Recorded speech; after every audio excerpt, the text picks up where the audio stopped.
ये देश में धर्मांतरण का धंधा तेजी से अपने पैर पसार रहा है। पैसों की लालच में कुछ अधर्मी धर्म परिवर्तन का कारोबार चला रहे हैं। मध्य प्रदेश की राजधानी भोपाल में काम देने के बहाने धर्मांतरण, रेप, फिर सेक्स रैकेट के में ढकेलने के आरोप में 2 सगी बहनों को गिरफ्तार किया गया, जिसके बाद पुलिस की तरफ से पूरे मामले की छानबीन की गई तो पता चला कि इसमें कई और लोग भी शामिल थे, जिनकी तरफ से ये पूरा सेक्स रैकेट चलाया जा रहा था। छत्तीसगढ़ और एमपी की 2 युवतियों ने भोपाल के बाग सिवनिया थाने में शिकायत दर्ज कराई, जिसके बाद पुलिस ने मामले का संज्ञान लेते हुए मामले में तफ्तीश शुरू की, मामले की जांच शुरू की। तब जाकर पता चला कि ये अब तक कई लोगों का धर्मांतरण करवा चुका है ग्रुप।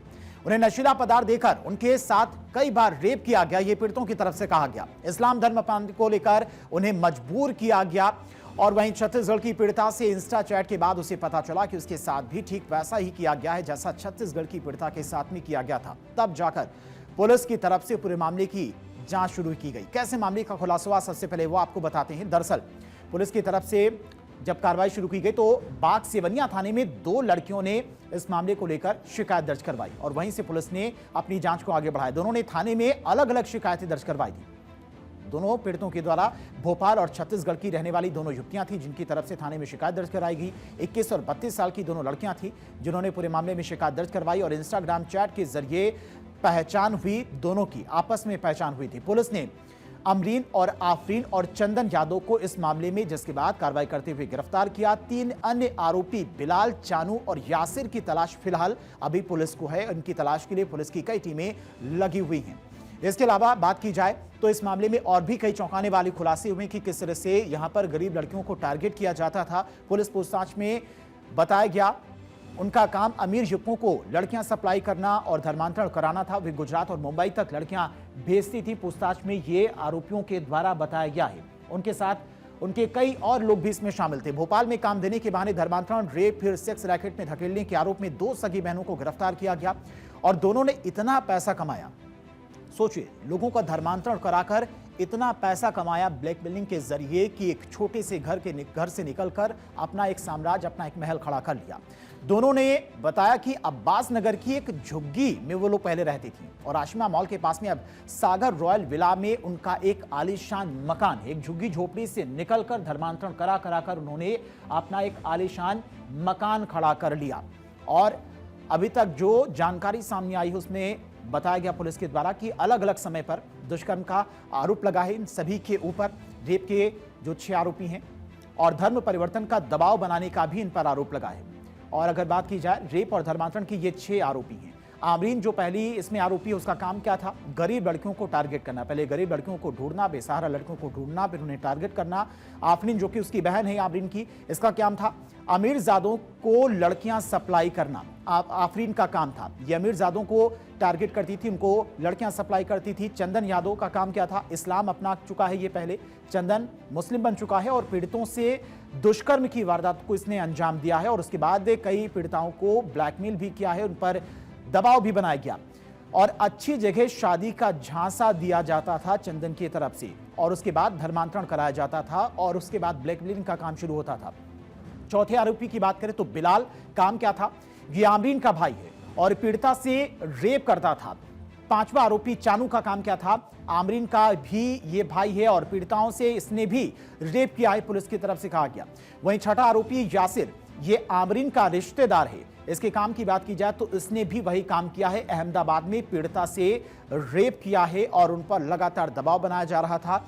आमरीन और आफरीन ने पुलिस को बताया कि वो गरीब घरों की लड़कियों को टारगेट करती थी। पहले मदद के नाम पर घरेलू काम के लिए रखती थी, फिर हाई प्रोफाइल लाइफ स्टाइल का सपना दिखाकर बड़ी पार्टी में ले जाती थी। वहां से उन्हें रईस यादव के आगे परोसा जाता था।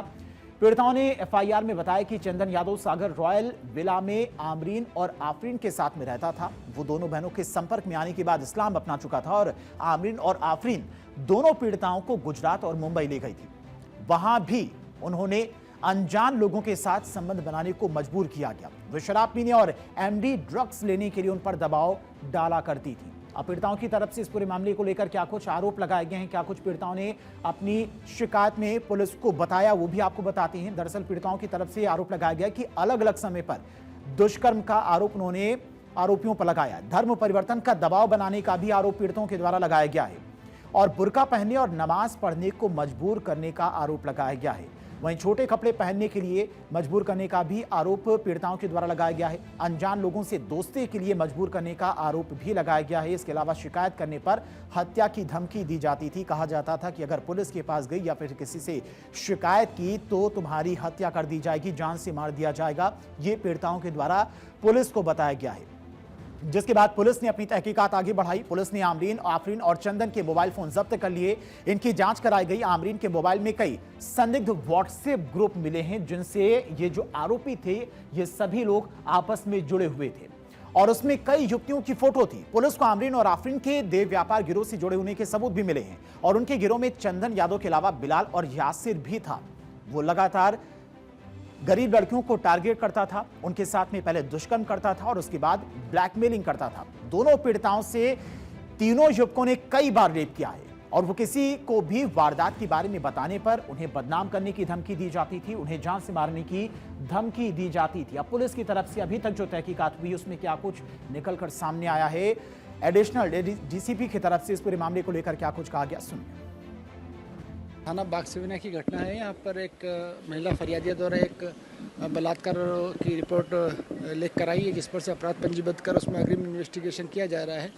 अपने साथ उसके जो महिला है, जो आरोपी महिला, उसके यहाँ पर ये महिला मेड के रूप में काम करती थी और उसके द्वारा इस तरह के जो साथी है, उसका महिला आरोपी महिला का साथी है, उसके द्वारा उक्त घटना कारित की गई, जिस पर से अपराध पंजीबद्ध किया गया है।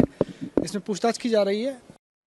वहीं पीड़िता का आरोप है कि अगस्त 2025 में आमरीन का करीबी चंदन यादव बहन से मिलाने के बहाने उसे ले गया और उसने धमकाकर उसके साथ में रेप किया, बदनाम करने की धमकी देकर उसे चुप करा दिया और इसके बाद अलग अलग समय पर कई बार रेप किया गया और किसी को बताने पर जान से मारने की धमकी दी, बदनामी का डर भी दिखाया।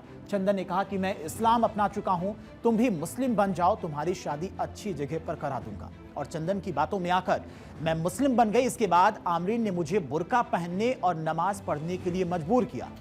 दोनों ही पीड़िताओं ने पुलिस को बताया कि आमरीन, आफरीन दोनों को अपने घर में रखती थी और उन्हें 10,000 रुपए महीने में घरेलू काम करने के लिए रखा गया था, जिसमें खाना, घूमना और पबिंग, क्लबिंग फ्री में करने को मिलता था। पीड़िताओं ने बताया कि जब हमने आमरीन के पास से काम छोड़ने की बात कही तो उसने धमकी दी कि किसी को हमारे संबंध के बारे में कुछ भी बताया, मुंह खोलने की हिमाकत की तो हमारे संबंध कई बड़े लोगों से हैं और हमारे खिलाफ कभी भी कोई भी बात सुनने को मिली तो जान से हाथ धोना पड़ सकता है। हालांकि पुलिस की तरफ से इस मामले में जांच की जा रही है और आगे कार्रवाई भी की जाएगी। हालांकि 6 आरोपियों की पहचान हुई है, जिनमें से 3 को पुलिस ने गिरफ्तार कर लिया है, बाकी 3 की तलाश की जा रही है।